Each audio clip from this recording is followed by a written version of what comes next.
let's see, looks like a fair amount of people are in the room. So yes, thank you everybody. Thanks for saying hi. We will go ahead, I think, and kick it off. It's 2:00. Hello. Hey, Teddy Wheeler. Hi, Elizabeth Day. Thanks, everybody. Okay, welcome to our April webinar. My name is Ellie Burke. I'm a marketing manager here at CampSpot. I'm really excited to be here with you all today to celebrate and learn from our 2025 CampSpot Award winners. You may also see my colleague in the chat and helping with questions, Michelle Hollenbeck. So thanks again for taking the time, everybody, to be here. I'm joined by Tyler Watts, the co-owner of Broad River Campground. Broad River was awarded #2 for top campgrounds in the US and #1 for top glamping campgrounds. Leanne Geek, co-owner of Skillet Creek, campground, was awarded #1 for top tent campgrounds in the CampSpot Awards. And Cindy Wayne, the general manager of Verde Ranch RV Resort.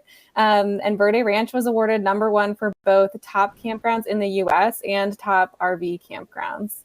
So thank you all so much for your time, for joining us today for this chat.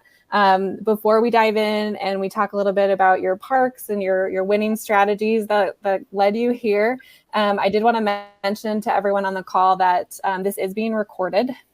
So you will receive the recording in your inboxes tomorrow.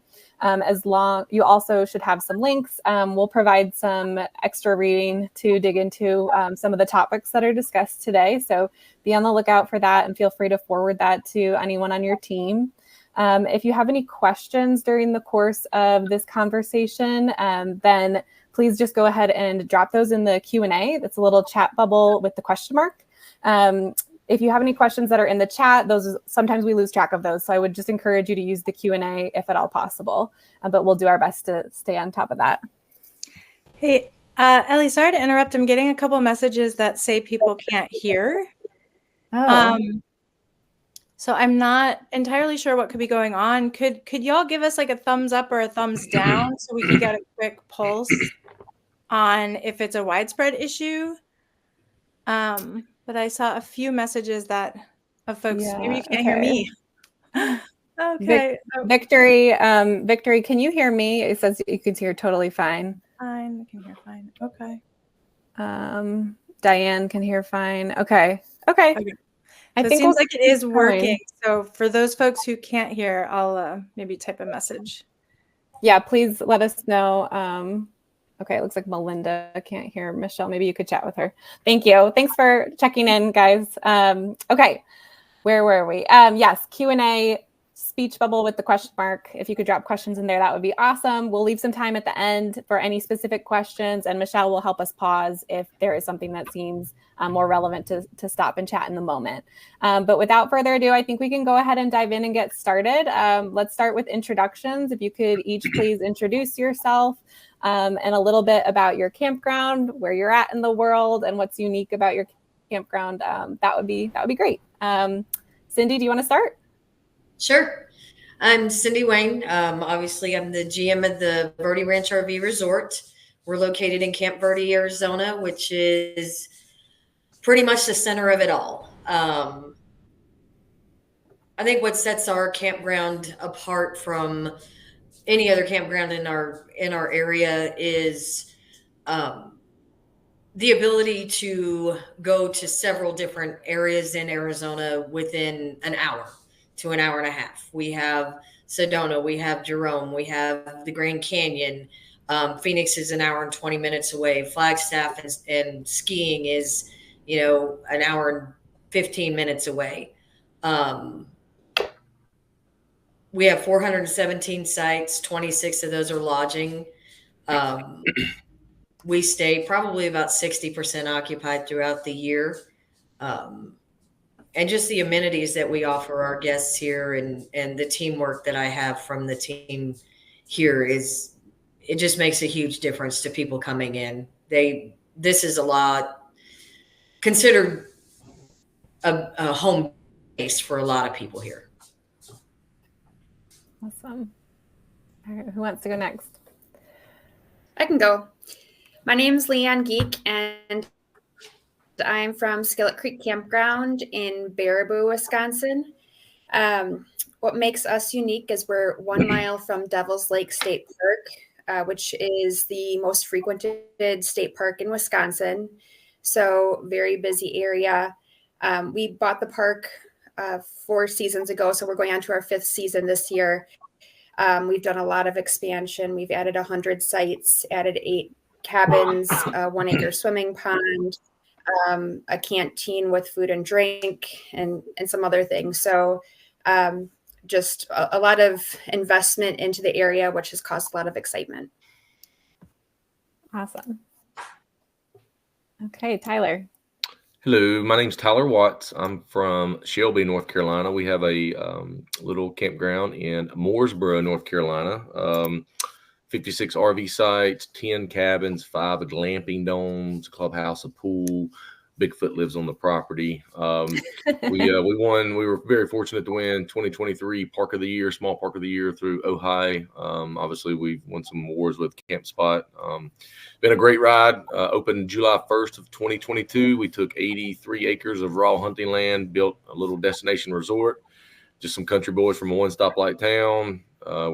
Our kind of motto is build it and they will come. And right now they're showing up. But it's been a cool ride. I'm an apartment guy from another industry, so getting into the camping industry has been a wild ride. Learned a lot along the ways and still learning. But we're in our 3rd official year, so we're still new. But right now things are going good, and we're keeping the vibe going good out there. That's awesome. Thank you. Thanks everybody for those introductions. Well, your guests or your campgrounds are all, award winners for a reason. A huge part of that is guest satisfaction, exemplary customer service. I'd love to kind of kick off our conversation and our chat today, talking a little bit more about that. Are there any strategies that you could point to that you've maybe implemented or added in the last year or two that you think have really enhanced the guest satisfaction in a way that has made a real lasting impact at your park? Leanne, do you want to go first for that one? Yeah, sure.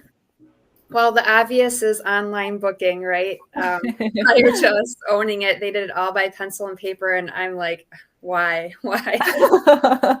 So, that's been huge. I mean, I think I heard recently at a conference that the stats show that most people book at 10 p.m. at night or something, and who wants to stay up and take those reservations at that time? So, but a couple other things is, our strategy is not really to nickel and dime and charge for every little thing, wristbands for that, wristbands for this. We're kind of like the all-inclusive, right? So just making our pricing structure reflective of that. And then, once they get here, they can use all of our facilities. So that's worked out really nice. A couple other freebies. We do free late checkouts if that site is available. Free parking for all cars and extra cars. Might not all be at their site, but there's free parking up front, which people enjoy. And then free guest visits. So not ones for staying overnight. That is a charge if there's extra adult head count. But if someone wants to pop in and say hi, they obviously have to register at the front office. But, they can come and hang out for a couple hours, and that's okay. Awesome. Thank you for the examples. Cindy, you want to go next on that one? One of the most effective strategies that I have found is that management at the resort is attainable.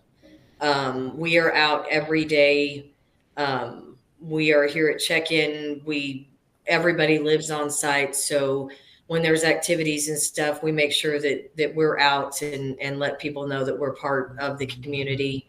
And makes it a little easier if by chance there is an issue to handle that issue right off the bat.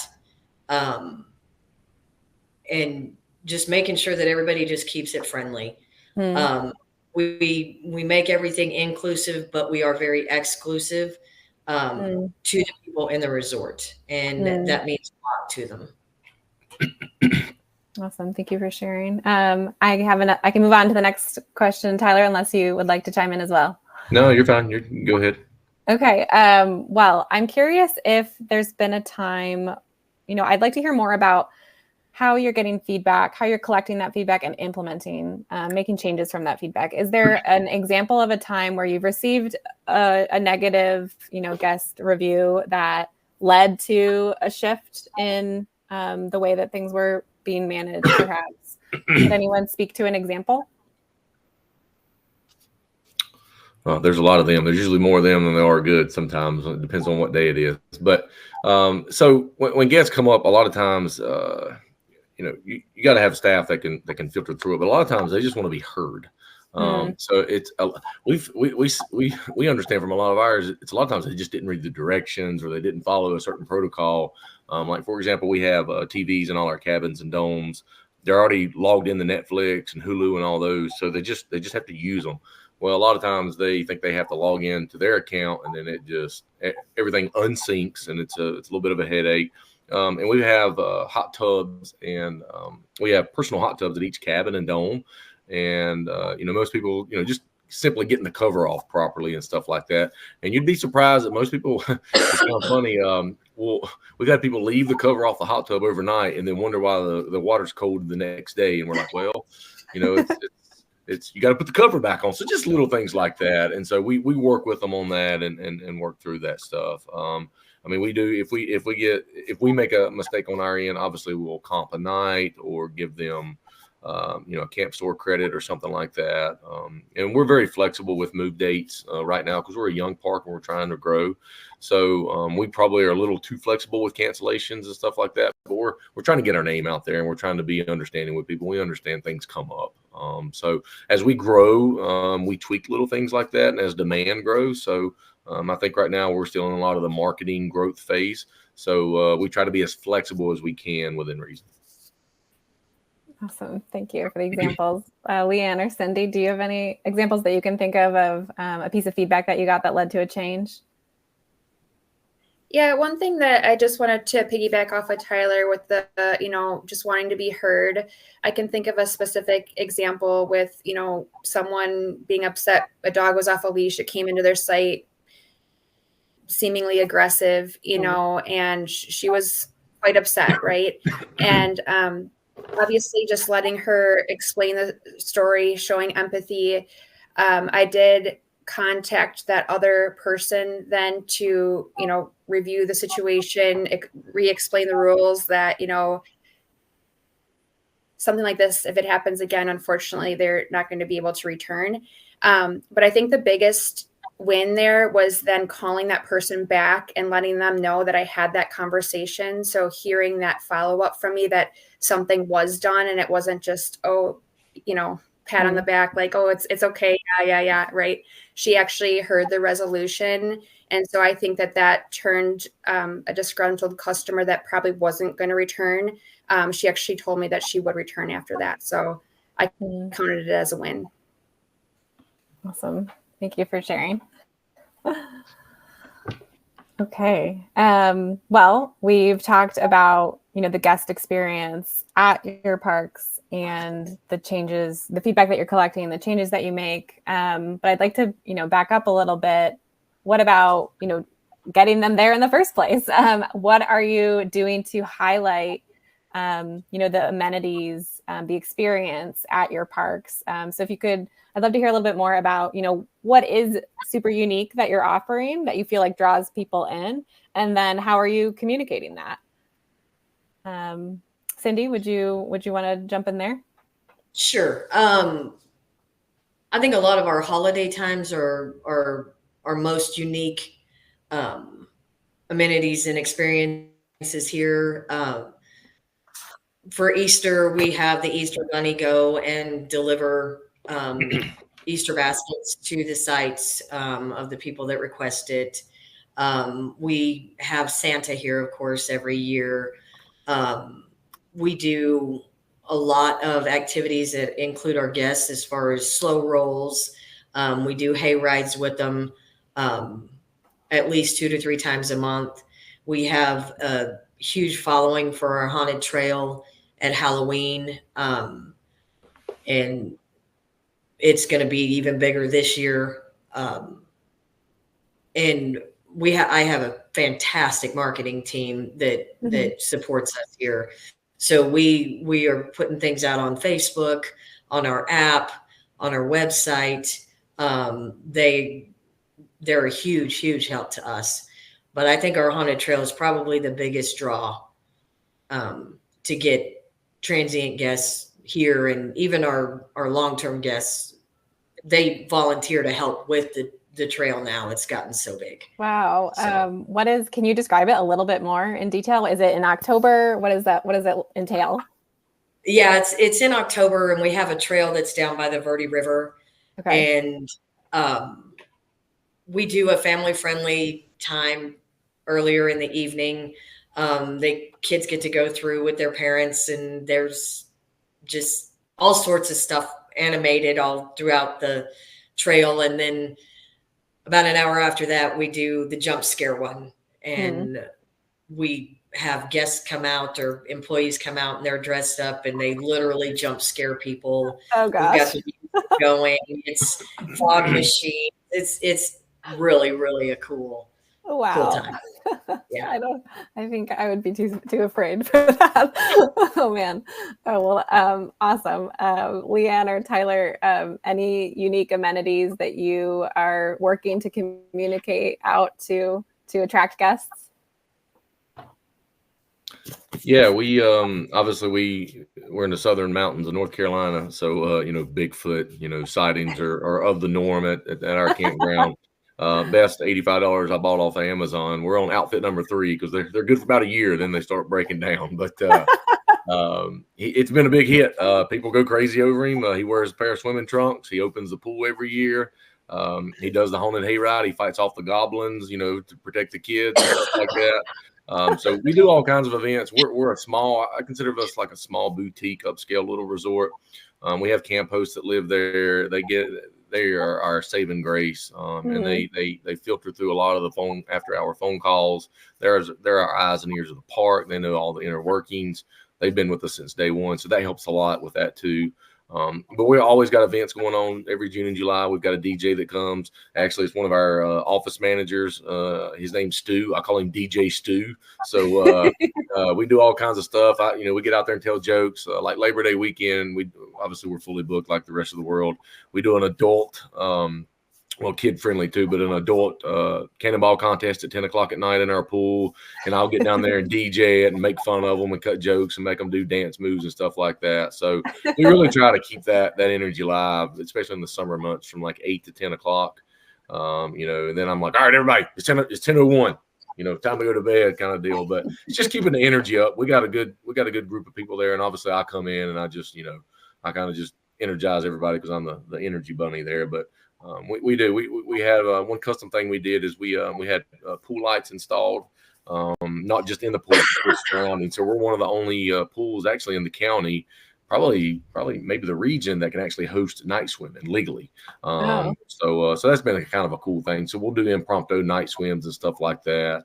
One big other thing we do a lot of times, I found like off a Facebook marketplace, like a cheap cotton candy machine. So like if there's a bunch of people by the pool one Saturday and it's busy, we'll go down there and just do an impromptu cotton candy, marathon and just hand out cotton candy and get them all sugared up and then say, go to the camp store, spend all your money, so things like that people enjoy and like. And so, and we keep our pool open pretty much. So we keep our pool open 365 days out of the year for a permit, but we just opened up like a month ago. Now the water's freezing cold, but there's been some people in it. So we do little things like that to bring people to our park. Wow. And what do you do to communicate to get the word out about the events that you're hosting, Sure. Tyler? So we're real small. A lot of times we will email or just text and phone call a lot of them because we'll use the Camp Spot software as well too. So it's just different means and platforms. Sometimes it's just me going out to the pool and yelling, "Cotton candy coming! Everybody be ready!" Stuff like that. So we're old school but energetic. So again, we're small, so we don't need a mass, really procedure, so to speak, because it's pretty easy to get the word out to most people around our park. Awesome.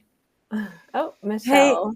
Hey, I just thought I'd pop in because we did get a few questions about marketing in general. So there's all kinds of fun amenities and events that you're talking about. But some folks are asking, what marketing tools do you see the best results from? And then yeah, I think, Tyler, you had mentioned you're in this growth phase and heavy on the marketing right now. I love that organic, like word of mouth at the campground. But I think some folks are wondering how you all get the word out in general about your events, about your amenities, and what tools you use that have proven the most helpful. So we have been extremely successful with Facebook. We went from 0 to over 12,000 followers in a couple years, and just posting. We've got a girl that does it for us part time on the side. Oftentimes, the staff or myself will feed her photos and post it out. But I mean, we're on TikTok, we're on Instagram, we're on all those social medias. But the most feedback and interaction we seem to get is on Facebook for some reason. I think it's just the demographic of people that come to us. So we actually push out a lot of our announcements through there. And we've been very, very fortunate with that. We do the paid advertisement through Facebook. We've also done some commercials with like WBTV, Charlotte News, which is the Charlotte region, which Charlotte, North Carolina is about an hour east of me. So we really want to pull that demographic too. So like we've got one coming up next month where we'll go in and do like a little 2-minute commercial. And that gets pushed out on the morning news. We've been very successful with that. But having a mascot, I tell everybody, have a mascot. I don't care what it is, but something about a mascot and putting it out on Facebook, doing little quick videos, little 10-second videos. People love it. People love that stuff. So Facebook's been a very, very big success one for us. Love that. And is the mascot new, Tyler? Was that from day one, like, or did it kind of happen organically along the way? So there's a couple towns over where apparently Bigfoot was spotted legitimately a couple years ago. And someone one day was like, man, you need to have a Bigfoot here. And I was like, you know what? That's a fantastic idea. So I got on Amazon Prime and here we are. We got a Bigfoot and it's crazy. So we do all kinds of cool stuff. He comes out obviously all times throughout the year. One way we use him to generate revenue that I always explain to other parks. We're a small park. We took out a lot of debt very quickly to build. So we're in a debt heavy phase. We needed, we wanted to host a bunch of events, but we wanted to not pay for them. Right. So I came up with this idea and I was like, what if we use sponsors? Because we have a pretty good following on Facebook. So we use sponsors, local furniture stores, real estate agents, you name it. And we get about 10 to 12 sponsors a year at $600 a year. And that gives them a whole exclusive year with us. And we post them on our website. We post them on our Facebook page. And that money we bring in actually covers all of our events for an entire year. So it's a win-win for the community. It's a win-win for us. And everybody, Bigfoot goes around twice a year to all those businesses that sponsored, and we do little videos and little funny stuff to help promote them. They post it on their Facebook. We post it on our Facebook. And so it's an all around cool little thing. So it's a way to generate revenue and also get the word out about yourself. Love that community partnership. Awesome. Okay. Leanne or Cindy, anything else that you would add before we move on? Yeah, I can just quickly add, I use ChatGPT a lot to generate comment or information for the upcoming events. And then I like to just reuse that information, right? So like Tyler mentioned, putting it on Facebook, putting it through our website, adding it to a flyer that goes out through a MailChimp email blast to our whole following. And then, breaking down the same thing, like, so for the weekend events that are coming and it's like the specific times, right? All that information again gets posted on Facebook, also gets emailed about a week in advance prior to the bookings or the people who've booked coming to our park. So I think that's always the challenge of like how to get it in front of the folks so they know what's happening so that the events can be well attended. I don't think I've got it perfected, but I know that there are like marketing tools and apps out there. Right now I'm doing a lot of it manually. Thank you for sharing. Michelle has appeared with a question. I know. There was a follow-up question for Tyler about the camp hosts. Do you pay them? They sound amazing.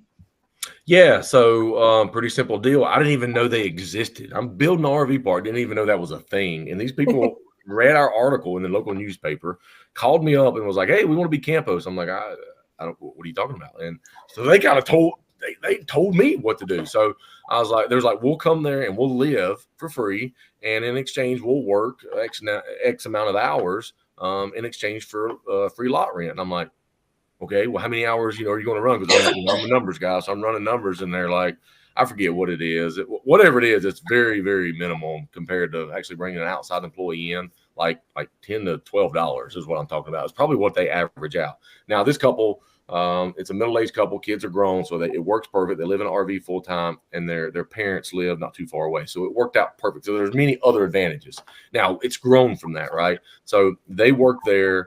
And their responsibilities are delegated by the park manager, but it ranges from filter and after hour calls. So, not everyone's going crazy. That's outside of the park, me included.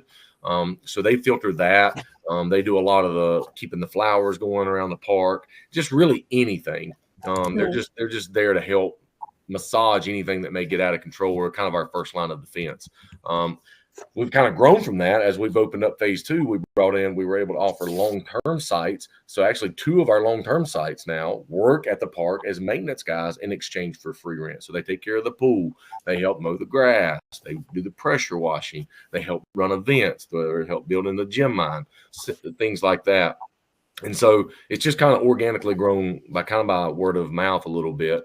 And it's worked out great. It's kind of funny. It's these retiree people that can only make a certain amount of money. So they're like, hey, how about I just live here for free and work for you? And it's kind of a wash at the end of the day. So it kind of works for everybody and they enjoy it. And we as owners really like that because when they work there, they feel like they own a little bit, which is sometimes a good and bad thing. But for the good side of it, they actually pay attention to what's going on at the park and they filter through. And if they see something out of line, it gets addressed really quickly versus calling the park manager who's offside and then the park manager having to circle back around to call them. So it's worked out really good with Camp Host. I would highly recommend any park looking to do that. It's very, very reasonable labor. Very reasonable.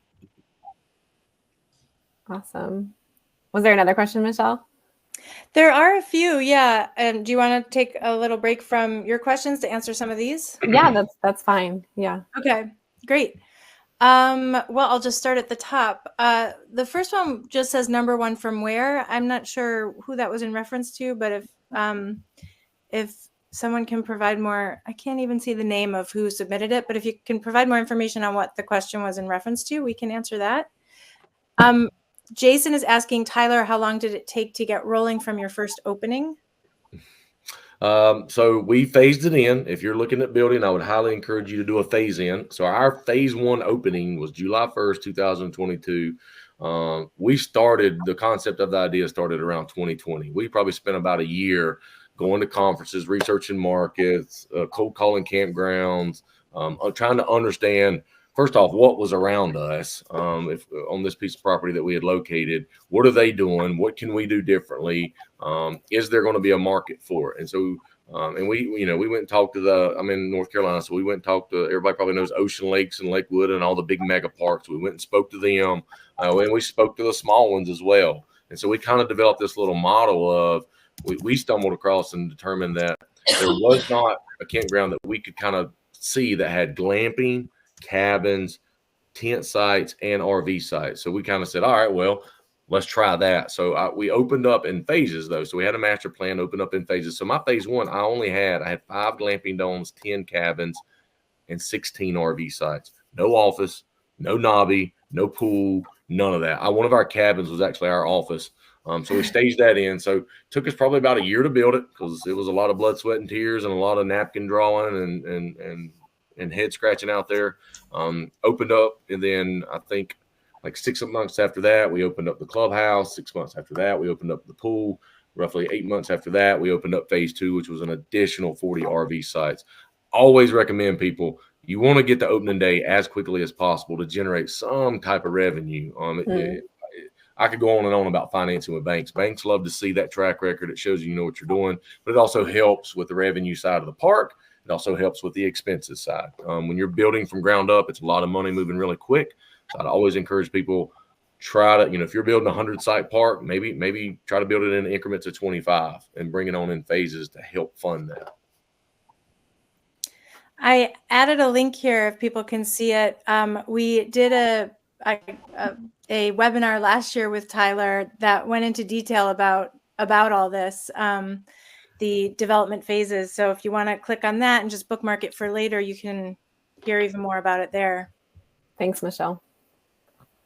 All right, I'm going to move that so I can see the questions again. let's see. I'm transitioning from the hospitality industry, hotels, to the campground outdoors industry. What are some organizations, conventions, programs to look into and be part of? That could be a good question for all of you. Which ones have proven pretty helpful in your journey? Ojai's been great. For me, I did 25 years plus in the hospitality industry before I came to the outdoor hospitality industry. So the connections and stuff that I've made there, the Arizona outdoor hospitality industry has proven very, very user friendly to me. And honestly, talking to other managers and stuff of RV sites and resorts made a huge difference, because even though it is all hospitality, it is different with the outdoor world. It really is. Awesome. Yeah, and I think just to add to that, take a look at your state association. I'm part of Wisconsin's, it's very strong. It's called Waco. Also, there's a newer convention on the scene, COE. That's the Campground Owners Expo. That's not a full out association, but it's just once a year expo. So those are some other options. If you're in the Southeast, I sit on the board of directors for CARVIC, Carolina's Association of RV Parks and Campgrounds. We host it every year at Myrtle Beach. We actually do it. We're doing a fall crawl this year, hitting a bunch of campgrounds, which I would highly recommend if you're looking to expand or even looking to buy or build. It's called a fall crawl. It kills a whole day, but you get on a tour bus and you hit 5 campgrounds and you get to see their inner workings. You get to tour the campground. You get to see what they do right, what they do wrong. That's in the Carolinas. Ojai's a great one as well. And I've actually went to the one that if you're looking to get into glamping, Ruben out in Colorado hosts the American Glamping Association. He hosts out there in Aurora, Colorado. He hosts an event each year. I actually be speaking there this year. So if you've never been to Aurora, Colorado, which is kind of hard to say, out in the fairgrounds, it's a really cool. It's all the who's who of the glamping products that you could ever imagine.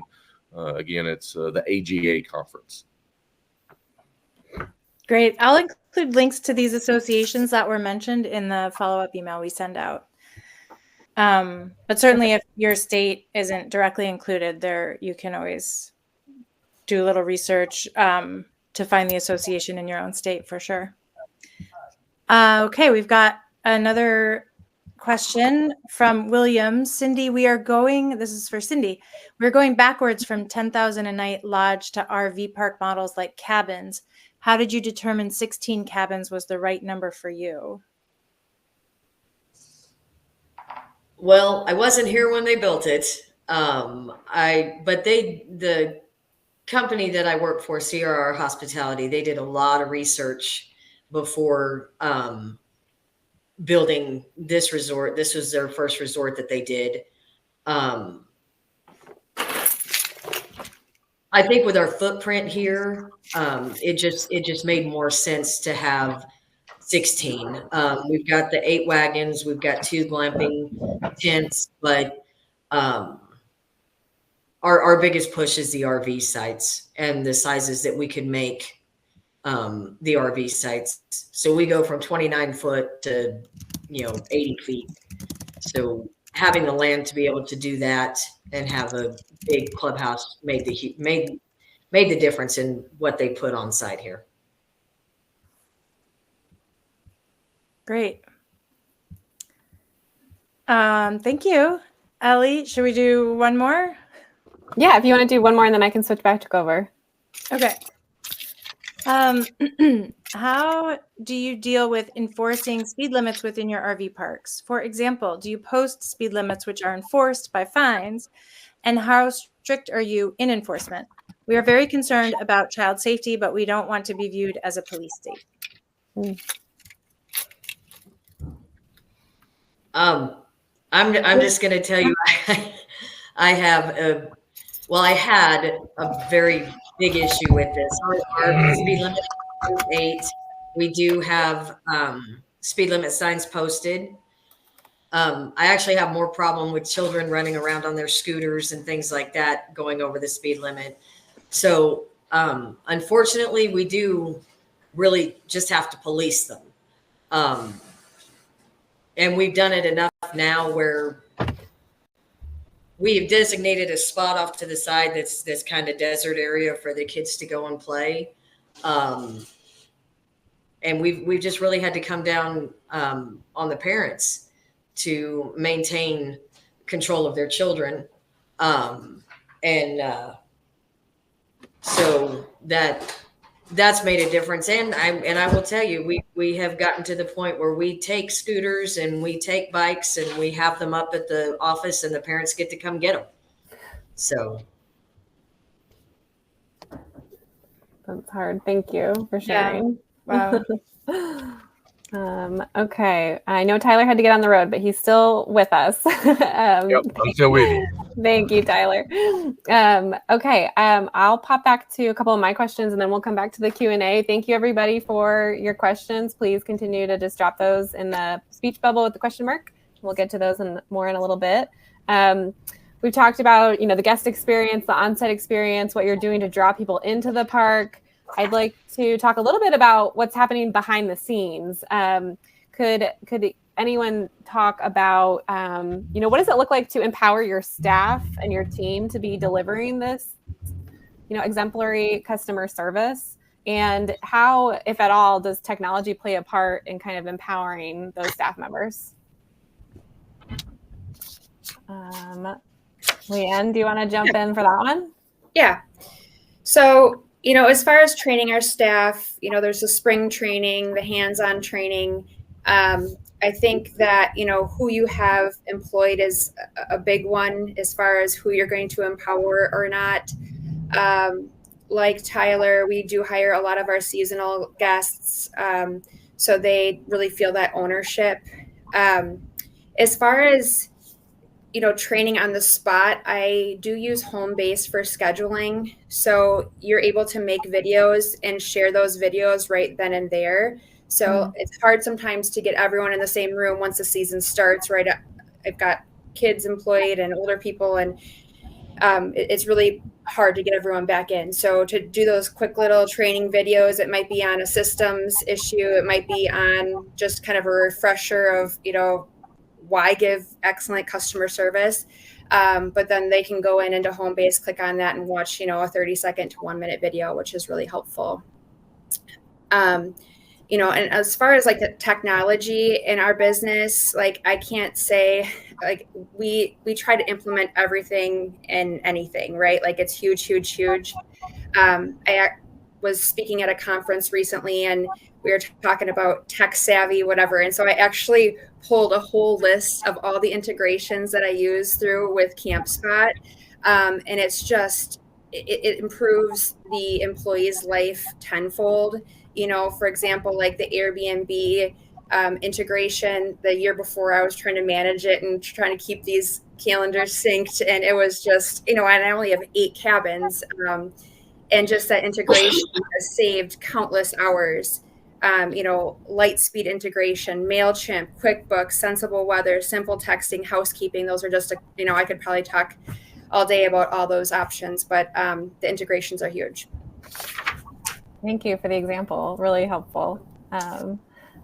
Awesome. Cindy or Tyler, do either of you want to chime in about your staff and anything that you're doing that you think is working really well to develop consistencies and have them feel empowered?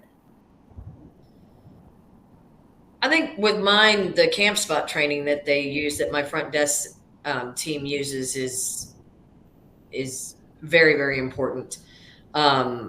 It's nice that they can, do it on their own and take their time doing it when they've got some downtime at the front.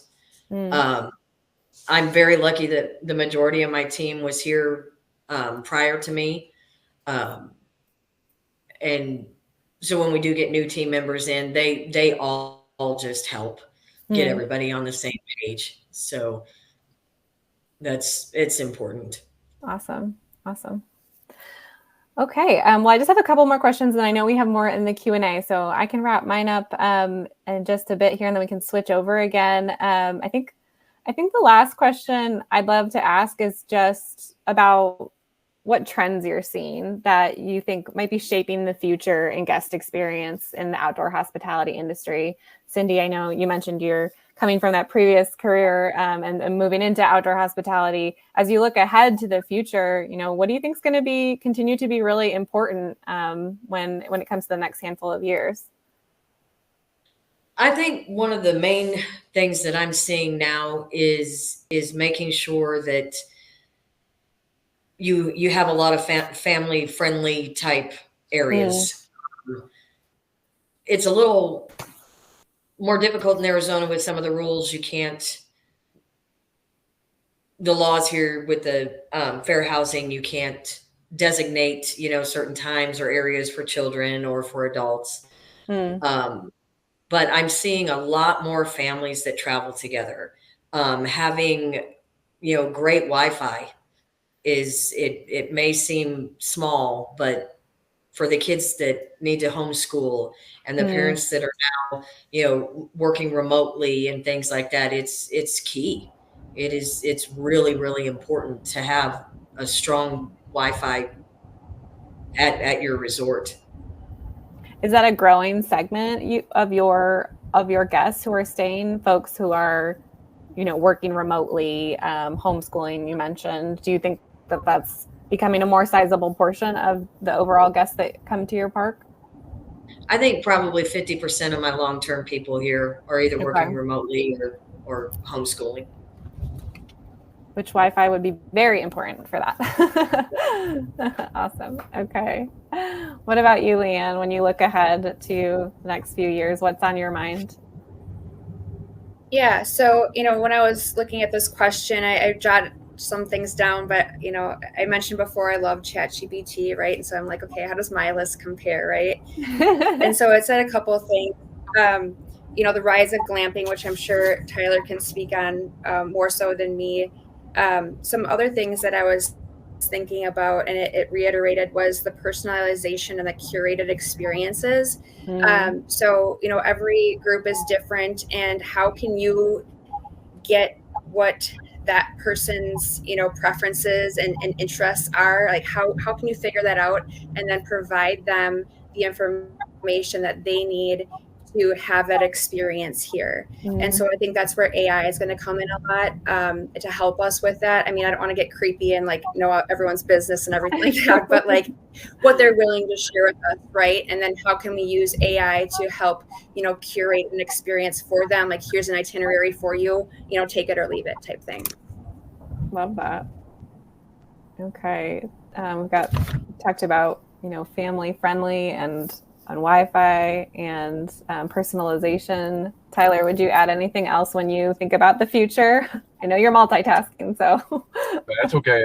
I apologize for doing that. I'm just, everybody wanted to meet.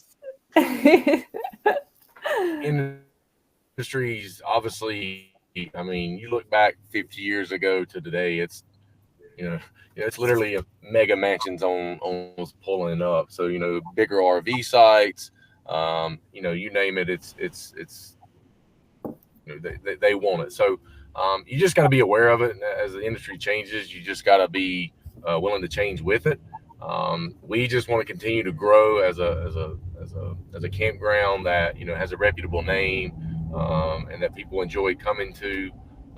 So I think you just gotta stay with the times and see what everyone else is doing. And obviously, we all want an edge in some fashion to be able to attract guests to our park, repeat guests. But I think if you can just, you treat people right and, you let them have a good time and you keep things clean and organized, people will want to come back. So, I mean, it's definitely an ever-changing industry, but I think in a very positive way. Awesome. Okay, I think we've got a few questions in the Q&A. So, and I think I see some in the chat too. Hey, Michelle. Hi, Mac. I don't know if you want me to read them or if you want to, but I can go ahead and keep calling them out if you want. Yeah, that'd be great. Thank you. Okay, so we have one from Lisa. As a seasonal startup biz, we continue to build sites, expansions, etc. during our RV season because we can't build in the winter. Any experience, best practices you can share how to manage any disruptions for guests prior to their arrival or during their stay? That's a great question.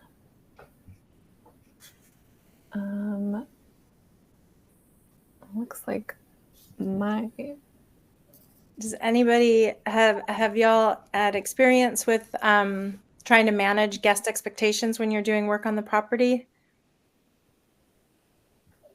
I have not. Okay. I have a few. And I apologize. I think mine was kind of cutting in and out, so I didn't catch the whole question. So I apologize. It's about managing expectations when you're doing work on the property during the season for RV guests. I know from, a functionality perspective in CampSpot, there's the pre-arrival messaging or some of the messaging that you can include in the workflow of somebody's booking experience that they might know that certain sites are close to where construction is being done, or if so there's different touch points throughout their journey before they arrive that I think it might make sense depending on what's happening at the park to call it out and prepare people for. But yeah, Leanne, I don't know if you have any experience with that as well. Yeah, we do because like I had mentioned, we started with 120 and we added 110 sites the first couple of years, a pond. There was a lot of work done. We try to be mindful on when we're doing it, obviously, on more of the shoulder seasons and the off season, but sometimes, a contractor is available and you need to use it, right? So I think to your point, pulling a list of all those arrivals from CampSpot and sending them an email just to manage their expectations, and then being flexible to change them to a different week, right? Because who wants to go on vacation and, hear the dump truck going back and forth past your place all weekend long? That would just be, for me, I feel like, why did I come here? But if okay, it's going to be a dump truck for, 2 hours, 9 to 11. Well, I was going to be at the lake during that time anyway. Let's just make sure that we leave a little early. Well, then, the guest is happy because you communicated that. Yeah, communication is key. Right. People are a lot less angry if they got a warning that there would be a 2-hour disruption versus if they just get hit with it, right? Yes. Thank you. Okay, I think that Tyler is coming in and out. I'll add him back to the stage, but I'm not sure how the internet is. I see a question here from Amanda. If we have multiple properties within CampSpot, is there a way to block a guest across multiple properties in bulk versus manually going into each property and adding guest information and then blocking? So unfortunately, you have marketers on this call, and I think that this is more of a technical issue that our market managers or our support team can answer. But Amanda, I will absolutely follow up with them and make sure we get you a response. So I'm sorry, I don't know the answer to that off the top of my head, but I will circle back to you. Denise, this is from Denise, how do you qualify or question potential guests, mainly long-term, to obtain the best possible park experience? We have had a few issues with allowing troublemakers into the park. You all have a screening process for guests, especially long-term guests? Long-term screening. Do they have, the person that asked the question, I would think one of my first things would be, do you have a rule on the year, make, and model of your rigs that you're allowing in? A lot of times what I'll do with mine is I'll give them that first month. If I'm noticing that there's any issues that are going on, if I've had to have conversations with them throughout the month, then I will let them know that the next time their rent comes due, just don't even worry about paying it. But just in that amount of time in between now and then, let's find somewhere else for your rig to be. And that's the way we nip it in the bud here, because we have every right to refuse service, and that's something that you have to keep in mind. There's a way to go about doing it, but to get rid of one troublemaker to save the issues for everybody that's around them, it's key. That makes sense. Interesting. Yeah, and for our seasonal guests, we have 110 seasonal RV guests. We have an application that they have to fill out to send 18 years of age. There's other criteria like number of dogs, things like that. But then typically they're coming out for a meet and greet to see the site, and then it's an informal interview. I'm not calling it interview. I'm just like, hey, come out and see the site, and then we're like talking and getting to know each other. And then after that is, you know, when we determine if their application has been approved for a site or not. Nice. Interesting. That's great.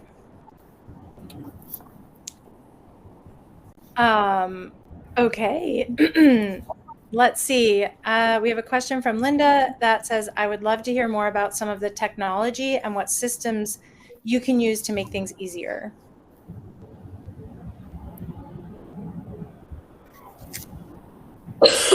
Anyone have a favorite tool? Leanne mentioned ChatGPT, so it Yeah. seems like you're leaning on that a little more these days, Leanne, to get some feedback for things that you're creating.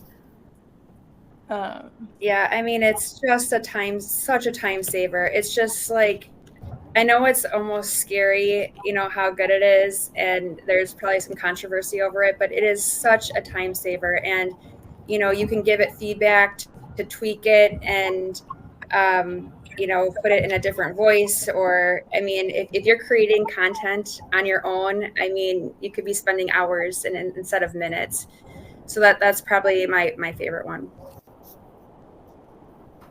We do drip emails.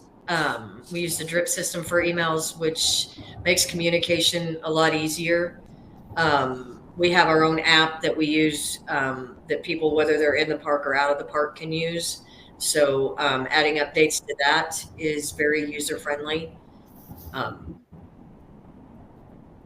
keep people in the know in the park, we have TV monitors set up in our bathhouses that updates what we're doing event wise and activity wise every week. So just little things like that to keep them in the know. Cindy, could you explain for someone who maybe doesn't know, if anyone doesn't know what a drip email, what that means, what that looks like? Well, with a drip email, you can actually take a report of who's in the park or who's coming into the park at a camp spot and upload those email addresses into an email format and send an email out to 200, 300, 400 people at a time. Of course, they don't get to see everybody else's email address, but it makes it easier platform-wise just to get it out to everyone but a designated audience. If you just want arrivals, if you just want people who have already been there, if you just want people who have been there for a month or more. And so that kind of communication makes it a lot easier for us and for our marketing teams. Awesome. Thank you. Yes, automation for some of those core groups is key.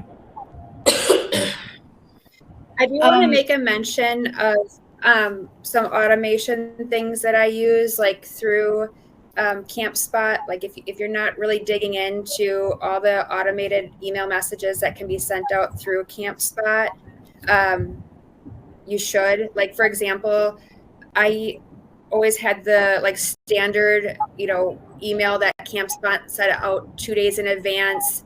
And it was just like the general template, right? But I really took a look at that and said, okay, how can I use this to the best ability, right?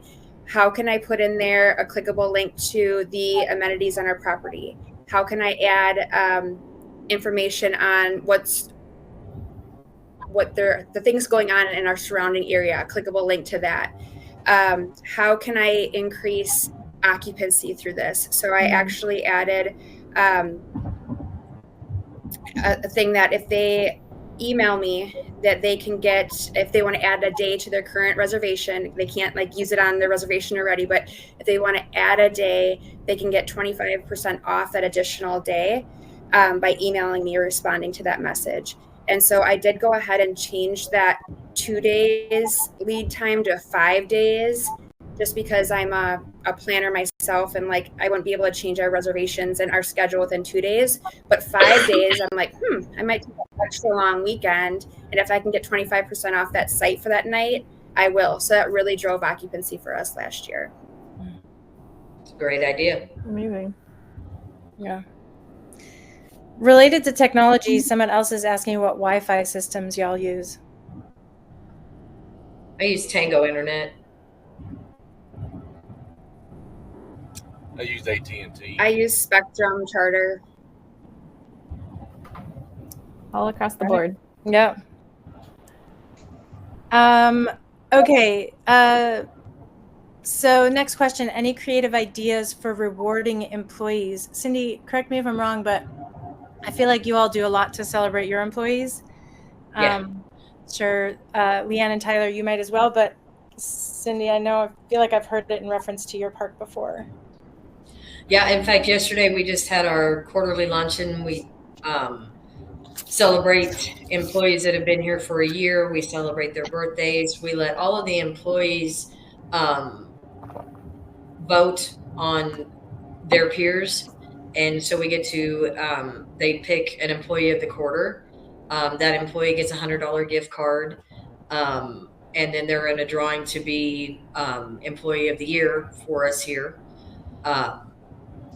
We do, like I said, we do a big deal for their birthdays. We make sure that we have a meeting every morning with whoever's on staff and celebrate the victories from the day before, what's going on that week, little things like that. We do functions with get-togethers with us all, even after hours, because like I said, 97% of us live here on site. So that's kind of cool. But yeah, we do the plaques, we do the gift cards. Everybody gets, an e-card on their birthday. The CR hospitality team makes sure to send the management and stuff birthday cards, personally signed by everyone. So it's family is huge with us. It's huge. Love that. Yeah. Tyler or Leanne, do you do anything to celebrate employees or show appreciation? Anything specific that you'd want to call out? Yeah. We have a small park. We have, 15 part-time employees. So ours is pretty impromptu, right? Like I might give them go pick out a sweatshirt at the shop, like you did a great job, or, a pizza or something like that. It's pretty impromptu. The other thing that I really like about home base is that there's a lot of employees celebrating each other on that. So there's a way to shout out each other. So just to be recognized and, peer celebrations have been pretty cool to see. That's on home base. Awesome. Okay. I think we have a couple more questions, maybe one or two. Yes. Okay, next question. What is the best way to track how the guests are finding your parks? Google, Facebook, RV apps? Do they fill out a questionnaire during the booking process, or do you just ask them when they arrive? Do you measure it in a different way? We require our front desk and our reservation systems to put the referral source in their camp spot reservation. That's how we track the majority of ours. And then, of course, we do ask when they come in. Great. Yeah, ours is a lot of word of mouth and Facebook. So word of mouth is crazy how fast it really does travel. So, but I mean, we do the same thing. We try to track it as best we can, and sometimes it's just a friend of a friend of a friend. But yeah, it's that's why you just got to be on all the platforms. You just got to push all of them because you never know. Sure. Never know how it's For gonna. us, we look at. Oh, go ahead. Sorry. No, go ahead. For us, we look at Google Analytics. And then as far as, I don't know if the question was asking about like feedback from the guest experience at all. I know that there's obviously surveys that go out now, I believe, from CampSpot. We haven't really dug into that too much. But one thing that we do that I think is kind of a creative idea is we got these Skillet Creek Campground stickers made. They're about like yay big, and they're at the front desk. And we say, want a sticker? Give us a review. And so then that really pushes them to go, and they're like, where? I'm like, I don't really care. And I don't sit and like make them do it right there, right? Like a lot of people probably just take a sticker and never give us a review. But we've gotten a lot of reviews from that because they're getting something from it, right? So just an idea. Love that. Okay, well, it's 3:00. I want to be sensitive to everyone's time. We do have, I think, 2 left in the chat. So I think after that, if you have a question, please email us. But we'll just wrap up with these last 2. Yeah, Cindy, a follow-up question for you. For the drip emails, do you use a specific website, or is that done through CampSpot? Do you happen to know and then also, do you happen to know who designed an app for your campground, or which app you're using for those campground communications? The app that we use was it was created by it's a couple that created it, Rose and Joe. If you want, I can send their contact information. It's just through app My Community. And the drip emails, it's through the drip system is how they use it. But we influx the email addresses from CampSpot reporting. And then we just drop it in there. It's kind of like a MailChimp. But it doesn't, there's not a fee for it. And it's through, you can get it through Insider Perks, who does a lot of our analytics for us. So you segment the audience through CampSpot, but the platform that you use for your email marketing and campaigns is Drip. Yes. Great. Okay, then let's see. I know you talked about trends for the future, but what do you think about marketing trends for the future? Marketing trends for marketing. I'm not sure I totally understand that question. Do you? Leanne spoke a little bit about personalization. I think she touched on that a little bit as far as continuing to gather what information she could to heighten, like improve that guest experience. Is there anything else, Leanne, that you or Cindy or Tyler would add specific to marketing when you think about the next few years and what's going to be really important? Yeah, I just think like AI is blowing up right now. And so, yeah, like, again, it's going to be kind of like creepy, scary about how much they know about us, how much they already know about us, right? And so I think just kind of trying to follow and understand the different apps out there. Like I just mentioned one, ChatGPT, but there's like Gemini, there's a new one on the market. I can't remember the name, but there's all these different AI programs that are really going to transform and, to track those things on like a Google Analytics. Like Google Analytics is probably just going to be something else in a few years. So I think it's going to move really quickly. So if you're concerned about marketing, probably like hiring a marketing company that knows what they're doing and talking about would probably be smart. I'm not, even though I like tech, like I know enough to be dangerous, but I'm not that person. So I'm probably, I just know this much about that world. Do you lean on other resources, Leanne, or other experts that you bring in when it's something that maybe you don't feel like you're super comfortable with? Yeah. So like our website company, so we're actually meeting with another company at the end of this week that I think he's really staying at the forefront of all that. I'm sure you guys heard of Mark Cap and stuff, and he keeps on top of it. So we're going to meet with him and see what he can do for our business. Mark Kep. Awesome. Final question. Does anyone have a customer service training program that they find works well?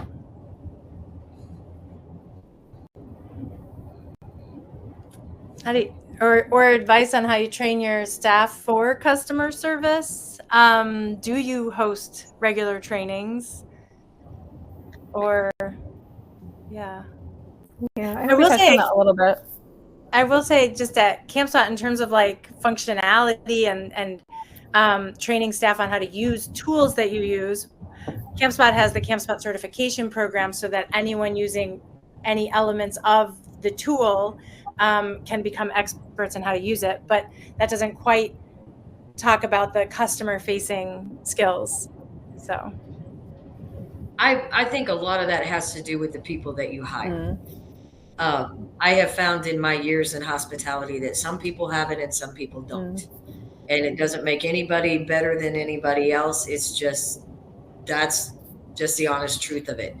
I mean, I've got a front desk girl that would just knock your socks off when you come in the front door because she is so friendly and so outgoing and vivacious. But there's times she can struggle with the technology part of it. But I'm going to keep her there because she can knock your socks off when you walk in that door. We can fix anything else that goes on, but you cannot force somebody to be customer service oriented. Awesome. Well, thank you, everybody. Thanks so much to our speakers for answering all of those great questions. We really appreciate you all being here today, your engagement. The questions were awesome. And we will send the recording out tomorrow. Michelle will include some links in that as well for some follow-up content. So I really appreciate everyone's time today and look forward to doing more of these webinars like this summer. But huge round of applause for our speakers. Congratulations on winning a Campspot Award for all that you do at your parks, and we thank you for your leadership in the industry. I hope everybody has a great afternoon. Yeah. Thanks. Bye, everybody. Bye. Thank you.